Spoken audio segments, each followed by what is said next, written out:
Hi students, welcome to DS Economics channel. Today we are going to discuss 2017 February Kerala State Eligibility Test Economics Previous Year question. This is your part number 3. In this part we are going to discuss from question number 81 to 120 questions. So let's start today's.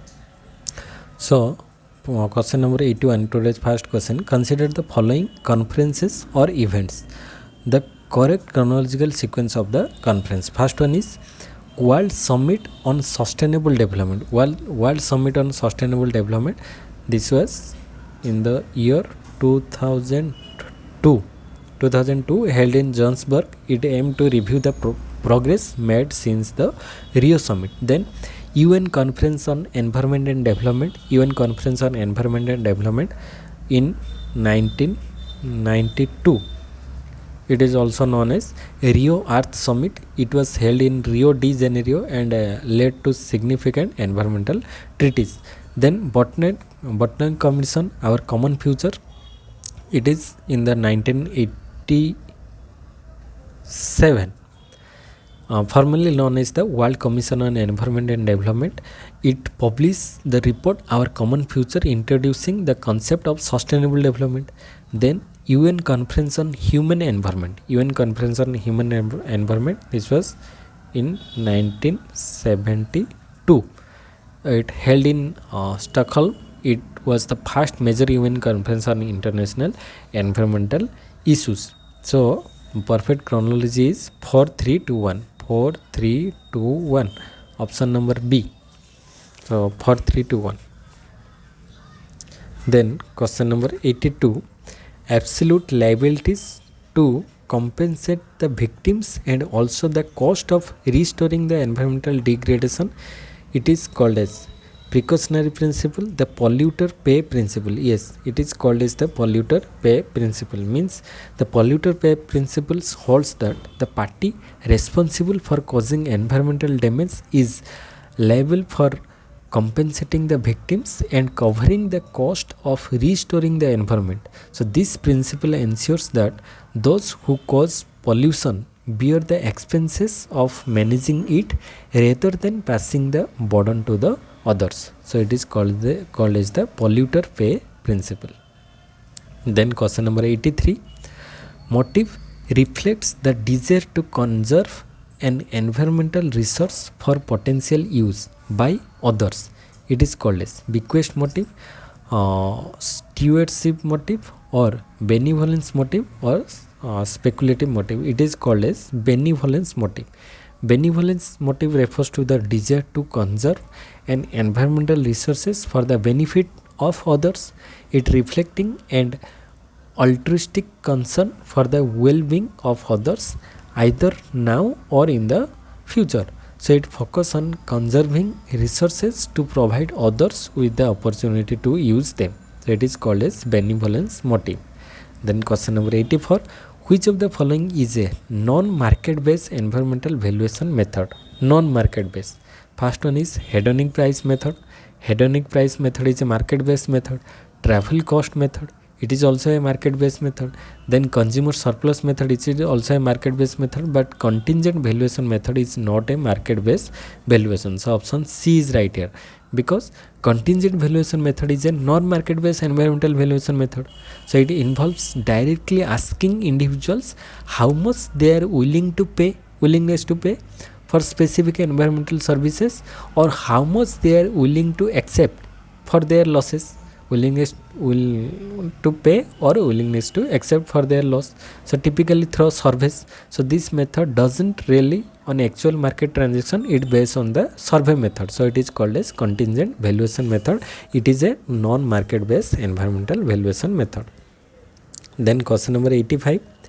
An environmentalist known for his public interest legislation in the Supreme Court of India. She or he is MC Mehta. Yes, he is MC Mehta. Option number A. Then question number 86. The first chairperson of the National Green Tribunal. First chairperson of the National Green Tribunal was Justice Lokeshwar Singh Panta. So option C is right here. Then question number 87, the concept of dual gap analysis was pioneered by dual gap analysis given by 𝙁𝙍𝙀𝙀. Dual gap analysis given by 𝙁𝙍𝙀𝙀. 87b. Then question number 88, the names of the former governor of the Reserve Bank of India are given below. Identify the correct chronological order. So according to the different governor, first governor was previous question was dual gap analysis. Dual gap means gap between saving investment, gap between imports and exports in developing countries. So this model helps to explain the challenges that developing nation face in achieving economic growth. Then come to the next question 88, chronological order. First one is according to the option Raghuram Rajan, Bimala Jalan, YV Reddy, C. Rangarajan. So C. Rangarajan time period was 1992 to 1997. 1992 to 97.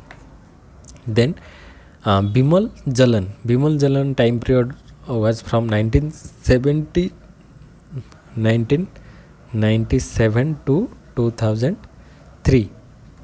Then YV Reddy's time period was 2003, from 2003 to 2008.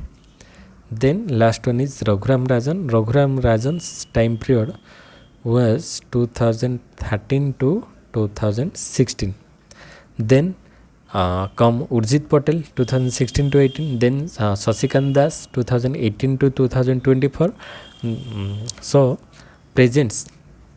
So according to the data, presents RBI governor is Sasikant Das, ST Sasikant Das from 2018 to 24.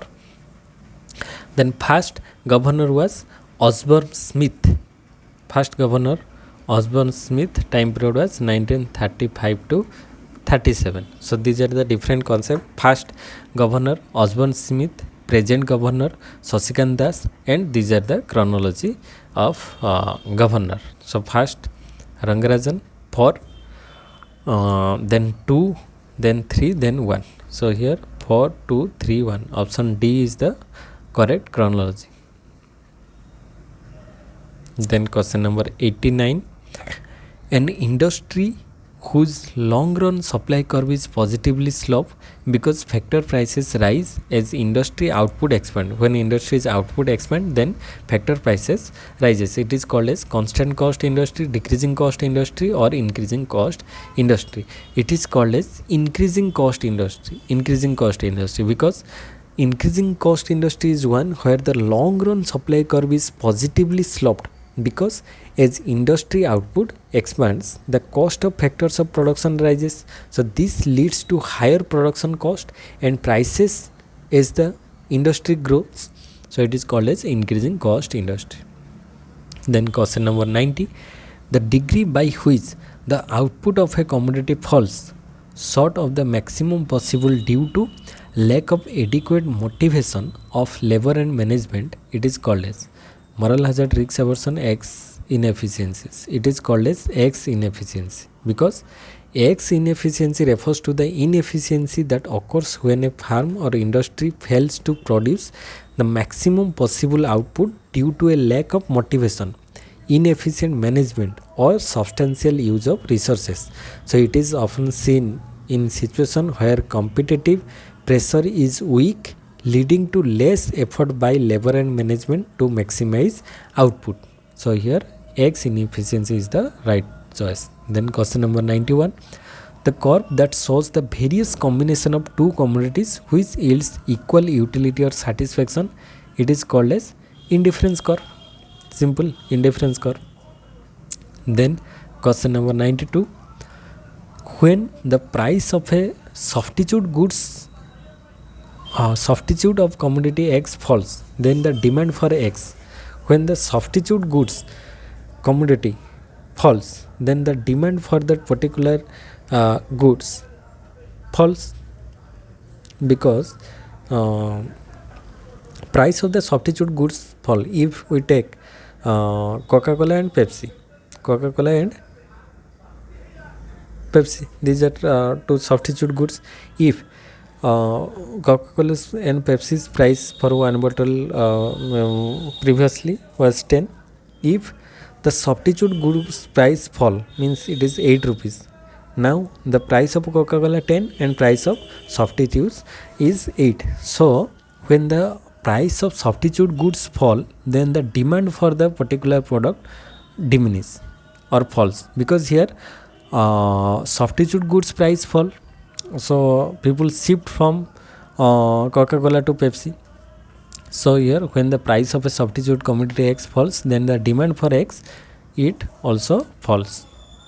Then question number 93, consider the following statements and identify the correct one. Income effect is positive for a normal good, income effect is negative for a inferior good. So which of the statements are correct? We know that income effect is positive for normal good, means when in normal good case, when income of a person rises, then the demand for the normal good also rises. This is right. Then income effect is negative for inferior goods. Yes, this is also right, because when income of a person rises, then he do not buy the inferior quality goods, he buys the superior quality of goods rather than inferior quality. So the when income effect is negative for inferior good and income effect is positive for normal good, so both are right here. So both 1 and 2 are correct. Then question number 94, which of the following is not correct regarding Calder's theory of distribution? According to Calder's theory of distribution, which is not correct? First one is a neo-Keynesian theory of distribution. Calder theory is neo-Keynesian theory. This is right. Then investment is exogenously determined. Yes, in Calder model, investment is exogenously determined. Then full employment in the economy. Yes, this is also an assumption. Then MPC of profit earners is higher than the wage earners. No, this is incorrect, because we know that in Calder's framework, it is generally assumed that the marginal propensity to consume, MPC of wage earners, is higher than the profit earners. So here MPC of wage earners is higher than the MPC of profit earners, because this is because wage earners typically have a large portion of their income spent on consumption compared to profit earners who may save a greater portion of their income. So here option D is incorrect. Then question number 95, technical progress as a result of deliberate action by the production units through investment in research and development is exogenous, endogenous, exogenous, or disembodied. So it is called as endogenous technical progress. So it is endogenous. Endogenous technical progress refers to technological advancement that results from deliberate action taken by production units, such as investments in research and development. This contrasts with the exogenous technical progress, which is considered to occur outside the economic model and is not directly influenced by economic agents. Then question number 96, consider the following statements and identify the right ones. First one is market demand curve for Veblen good is positively sloped.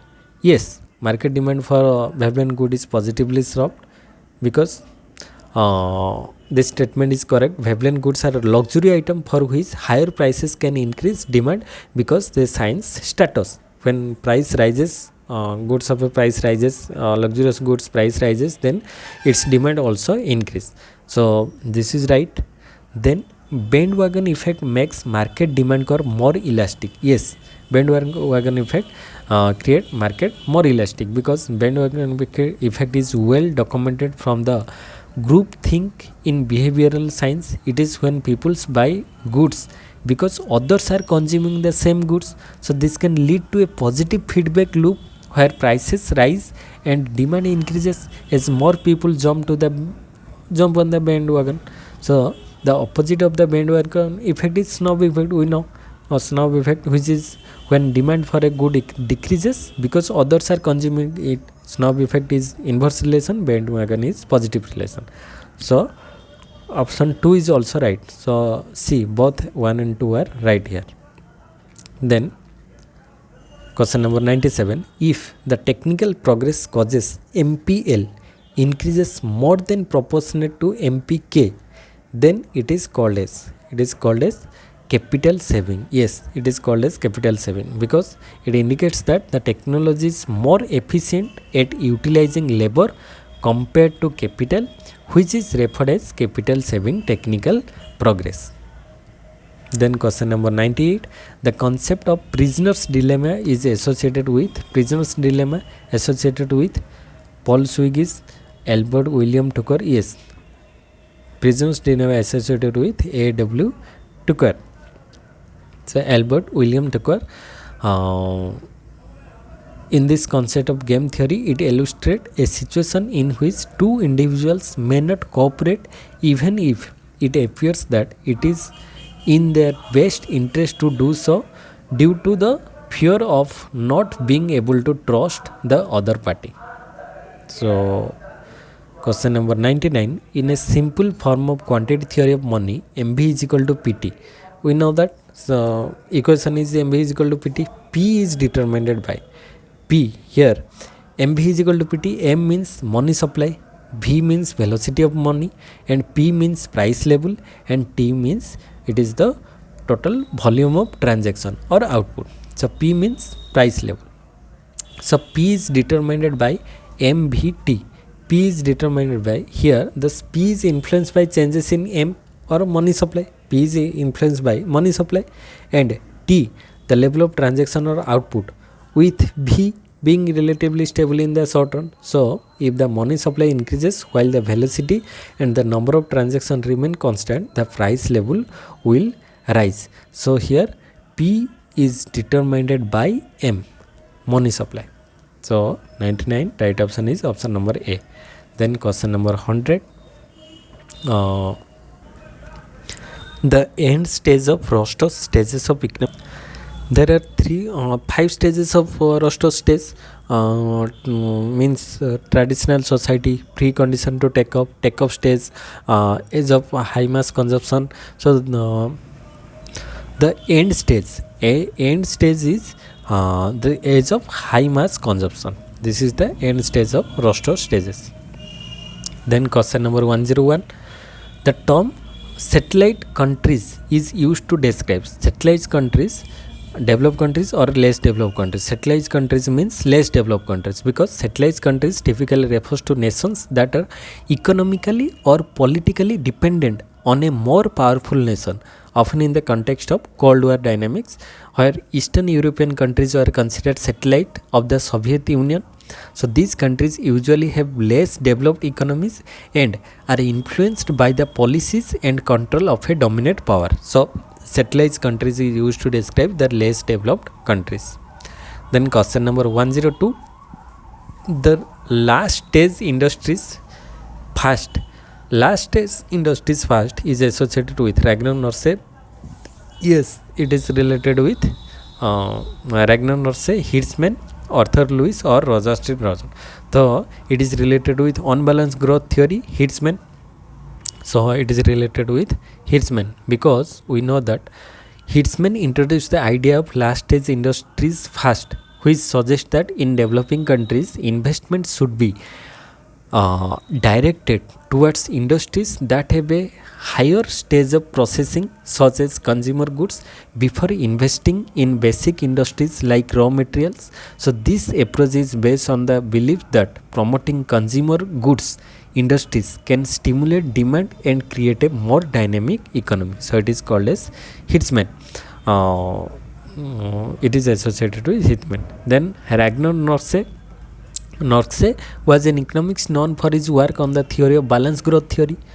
Hirschman unbalanced growth theory, Ragnar-Norsay balanced growth theory. So he argued that underdeveloped countries needed to invest simultaneously in multiple sectors to create a self-sustaining growth process. So, Ragnar argued that underdeveloped countries needed to invest simultaneously in multiple sectors to create a self-sustaining growth process. His work primarily emphasized the importance of investment and the need for coordination in various industries. Then come to Arthur Lewis model, Albert Hitzman, no, it's my Arthur Lewis. Lewis is best known for his dual sector model for economic development, which distinguishes between the traditional agricultural sector and the modern industrial sector. So he emphasized labor transfer from agriculture to industry as a critical driver of economic growth.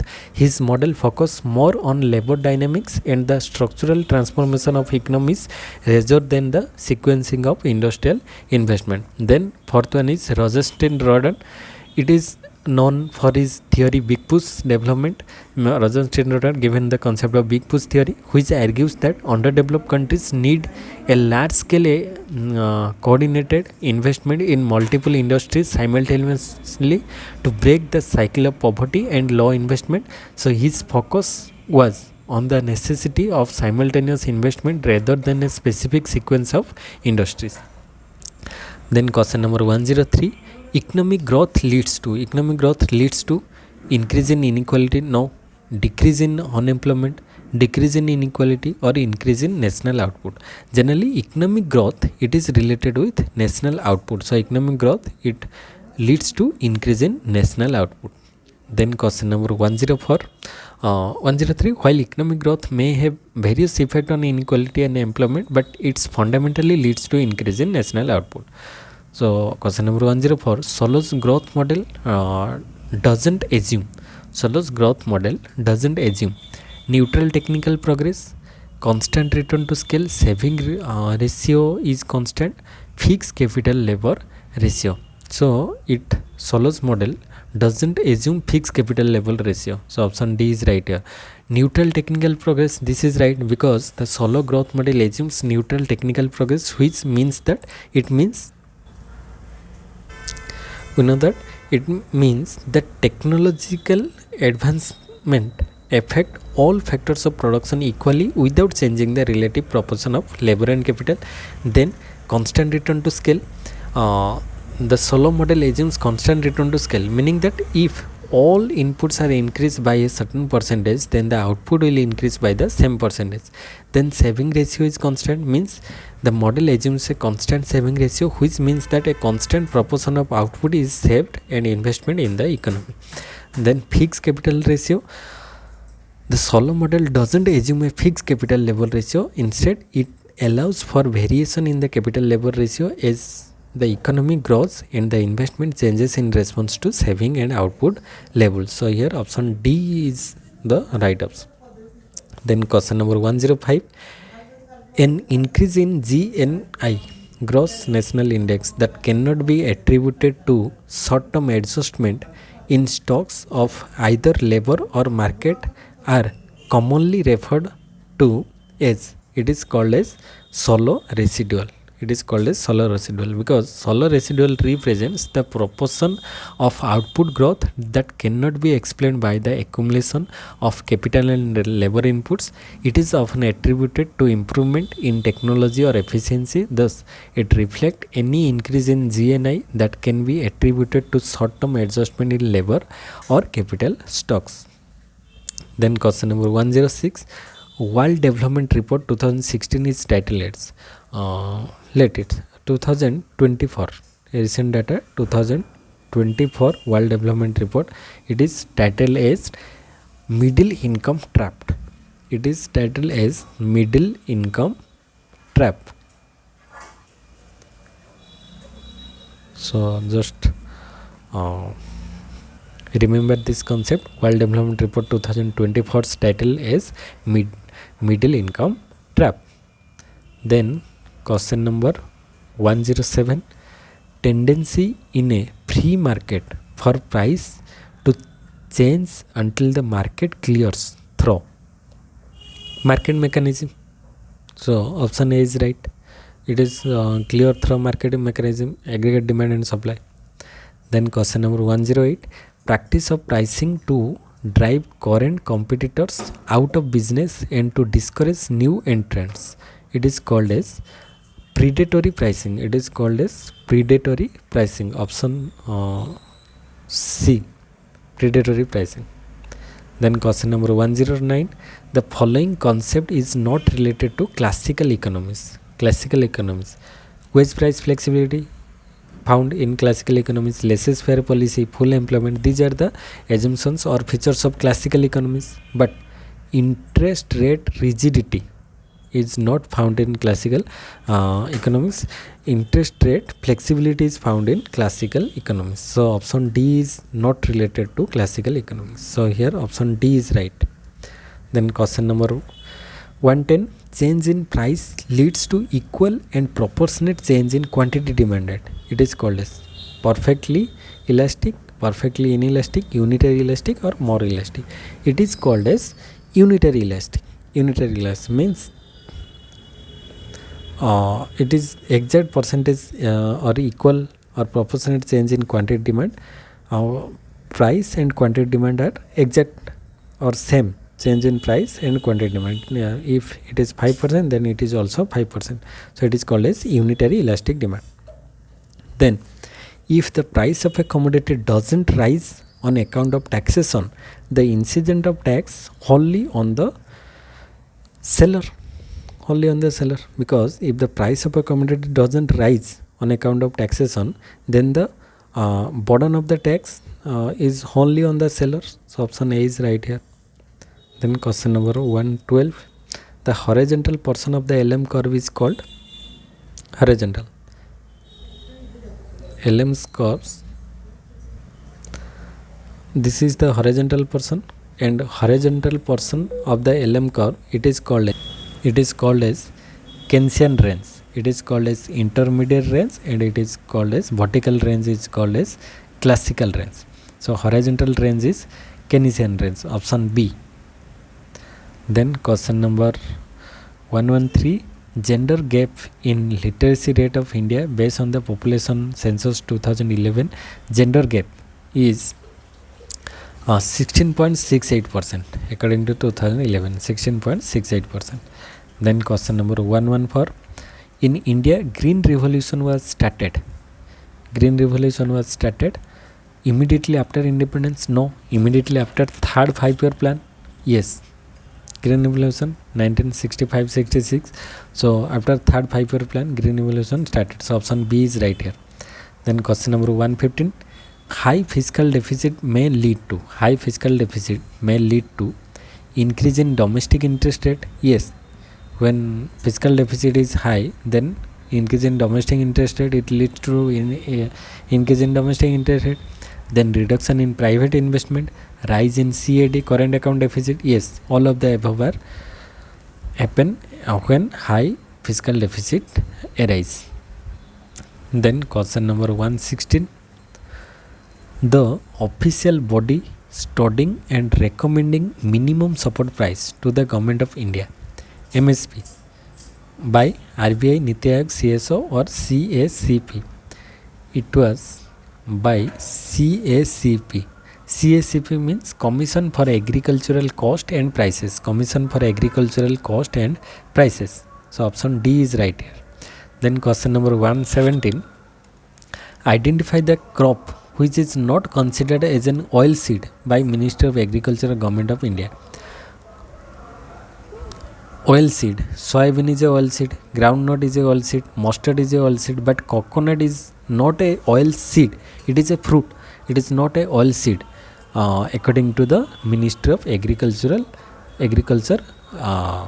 So coconut is not a oil seed, soybean is a oil seed, groundnut is a oil seed, and mustard is a oil seed. So here option A is right. Then question number 118. The current account of balance of payment doesn't include. Current account doesn't include trade in goods. It is under current account. Factor remittances under current account. Income on investment, it is under current account.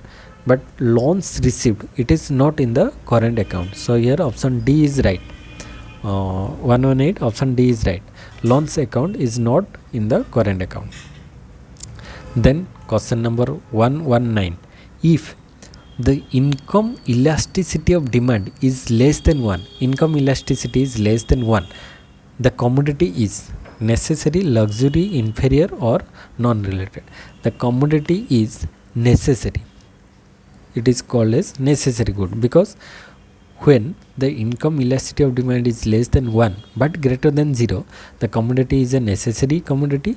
Consumers will buy this product regardless of the changes in their income levels. Example, different products like medicine or water, electricity. So these are the necessary goods which elasticity of demand is from 0 to 1.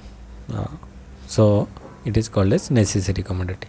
Then today's last question: who is the CEO of Micro Units Development and Refinance Agency, means Mudra, Micro Units Development Refinance Agency Limited? Who is the CEO? CEO, according to recent data, last CEO was as of August 2021, the CEO of Mudra Limited was Sri Binoy Hedo. Sri Binoy Hedo. So this is all about for the today's session. So I hope you get some knowledge from this video. If you are benefited, then like the video, also comment in the comment section, and also share with your friends so that all are getting benefited from these videos. And those who come for the first time, please subscribe to this channel, and those who do not watch the previous videos till now, they can watch in the playlist. I have given the link of the playlist in the description box so that you can watch all the previous year videos in one playlist. So thank you all for watching. Jai Jagannath.